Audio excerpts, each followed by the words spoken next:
Right, in case you're wondering where I am, I'm in the third barn, the open barn, and I'm looking for a gate. I need a gate for the potager fence that I'm doing, and I've got a number of old gates in here. Now, I'm assuming that they've been put in here because they're rotten, but I don't need a big gate and I don't need a heavy gate, and so as long as it's reasonable, it should do the job. I may have to replace it later. I may have to replace some of these slats, but that seems okay. I don't need it this big, so it needs to be cut down. This is all a bit uneven and hickledy-pickledy. Maybe I can use it, maybe I can't. So I'm going to carry on searching. There's another one here. Maybe that's better because it's got a cross brace, the one behind it. So I'm going to carry on having a look. If I can use it, brilliant. It'll save me a job, really. I can just trim it to size and then get some hinges. Right.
Right, so this gate is a little bit heavy for what I'm wanting. I've sunk 2 fence posts in and they're concreted in, and they're quite solid pieces, but this is a bit heavy.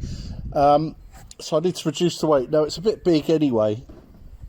It's too wide, too tall, so I need to take some of that off. But the fence posts, I've had to put a certain distance from each other, a gap between them, and that allows us to take the ride-on mower in. So it's not a standard width that I've done, so I always knew I was going to have to make a fence, a gate, sorry. So what I'm going to do is I'm actually going to dismantle all of this and then reconfigure it to suit our need.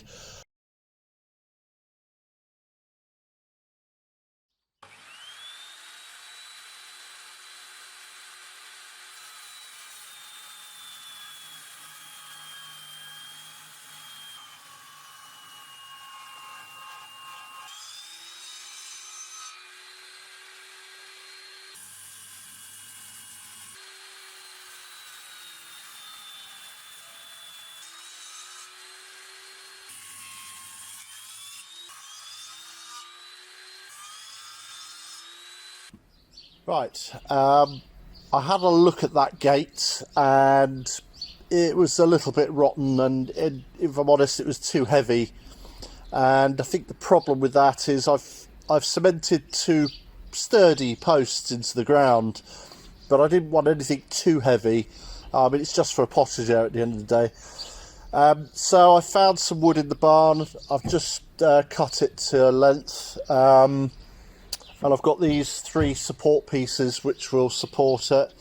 So I'm just going to screw those together, glue and screw, and then put this piece as a cross brace across it afterwards. And then I'll find some hinges and I'll work out I'm going to attach it to the post.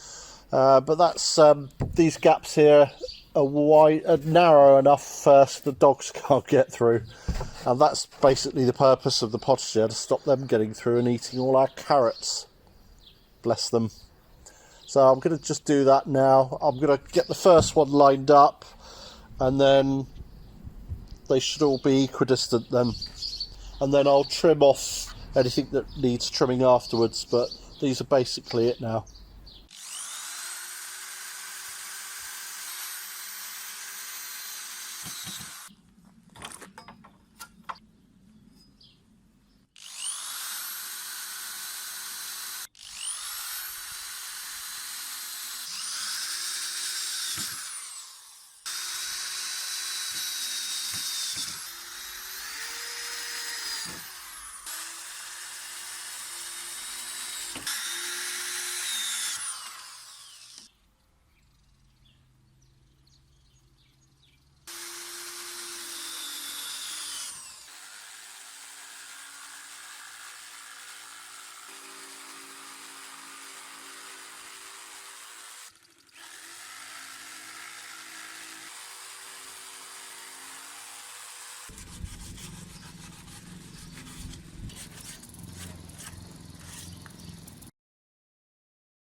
Well, the cows are back, as you can see, and that's quite a relief.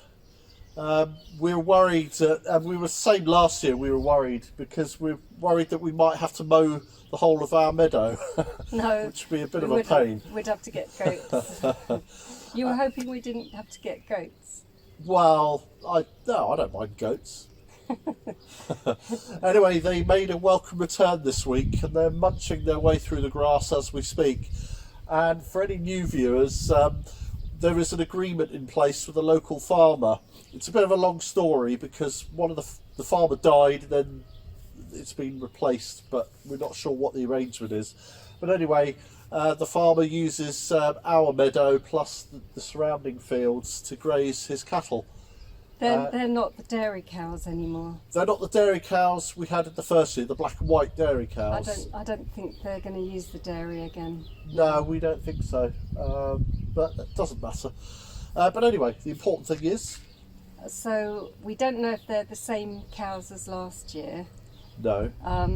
There's 18 of them. Yeah. There were how many last year? Well, there were... Started as 12. There was about 40, and then it dwindled down to about 13. Yeah. One of the cows, interesting, has a bad rear leg, left leg. And last year one of them had a rear left leg problem, didn't they? Mm. So we think some of them, if not all of them, are the same, because one of this has definitely got a bad leg. Yeah. And of course we rescued that calf last year. Yeah. So I wonder if the calf is here. Out the stream. Well, I think it was later in the year, maybe June or July, because it was in the summer, yeah. Yeah, there's water in there now, and when we rescued it, it was dry. It was dry because the farmer had scared it with the tractor. That's right. We'll put a link to that episode. It was one of our midweek episodes, like you say, in the summer, where we noticed one of the calves had run off. We were a bit concerned, so we went down there, and it was in the riverbed. So we'll put a link to that episode in case you haven't watched it. Anyway, they're back, and we don't have to mow the meadow. No. It's a good job. I don't know how we'd do it anyway. No, the ride-on would not cope with that. No. But anyway, it's always nice in the evening to come and stand here, isn't it, and just watch the cows. They're just relaxing. It's lovely. Yeah, it's relaxing. So we're glad they're back. We're relieved.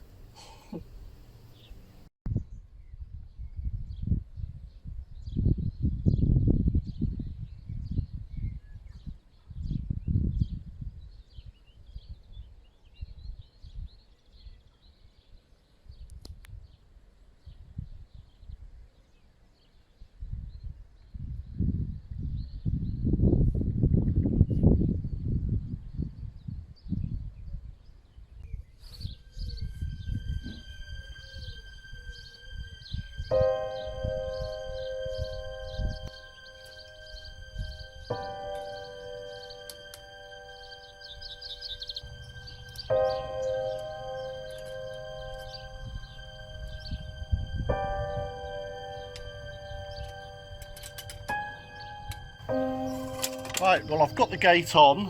I've just got to find a bolt or a latch. I know I've got some bolts. Whether I've got a latch or not, I don't know, but I'll have a chat with Susie. We'll make a decision on that. But of course, a fencing and a gate system is pretty useless if you have the gate, but not the fence. So I'm now in the final stages. All the posts are in, they're concreted all the way down to the other end. And I've been working my way along with these tensioners, so I'm at the stage where I've got about 4 more of these to put on, and then I'll put the fence on. So, and then that's it. We'll finally be able to enjoy all our carrots without our dogs nicking them all. Bless them. So I'll get on with that now, and then I'll start the fence.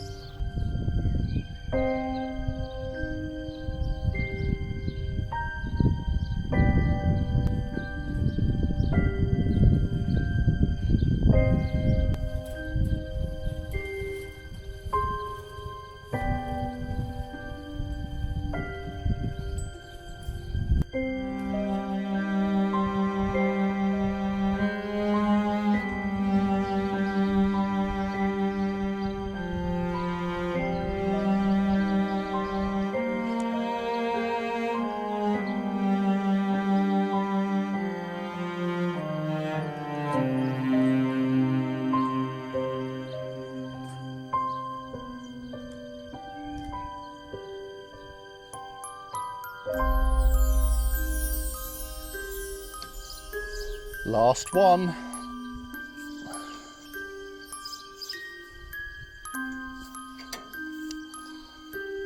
Et voila!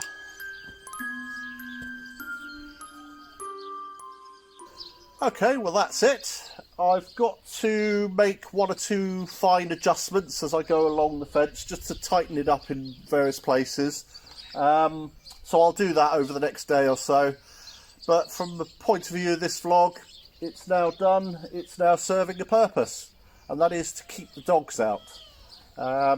Yeah, they had their eye on the carrots the first year, and they kept digging them up. So we've got to stop all that.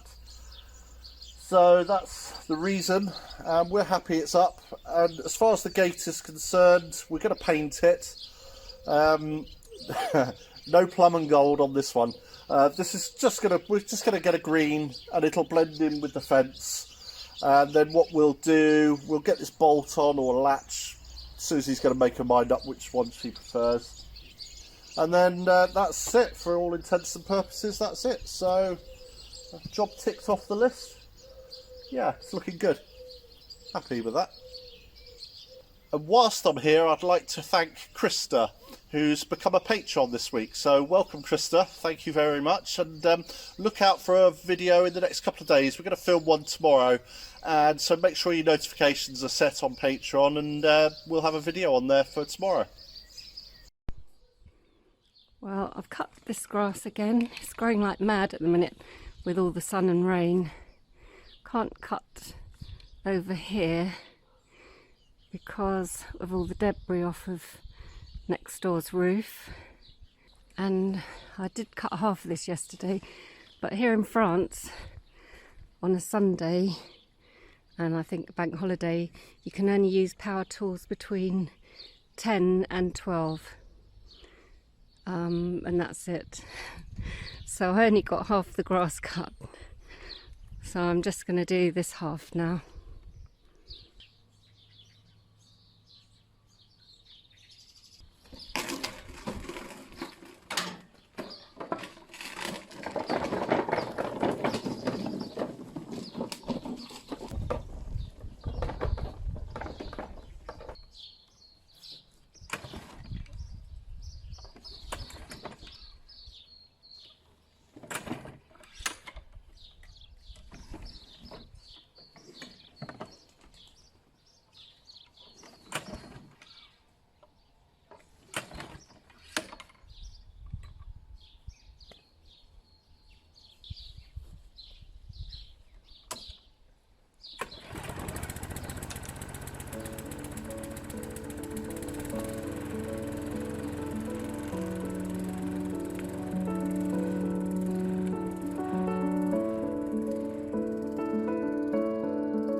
Judas tree's starting to drop. It doesn't smell though.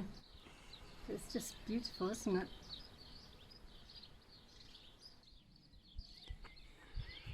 Right, let's see what Susie's been up to.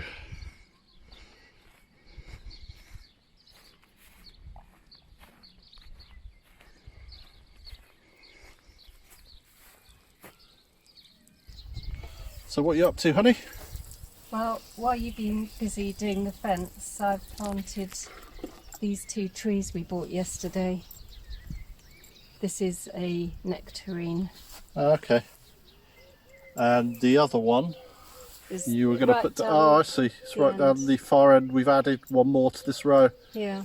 I'm just going to water this other tree, apple tree we bought a couple of weeks ago. And the buds are just starting to come out now. Because I wasn't sure if it was going to make it, so it's looking all right. Good. So we've got plenty of fruit trees then. Now obviously we moved the potager fence, which left some of these fruit trees within the potager, but we're not particularly worried about that. In fact, they'll provide some nice shade to these beds actually from the real direct sun. So we decided we're not going to root them up, they're too established, some of them, so we thought we might as well get a couple others to fill the gap. That's what we've done. So there's 6. So yeah, so these trees should give us some welcome shade for the vegetables, some of the vegetables that don't like the sun. Lettuce and salad things, that sort of thing.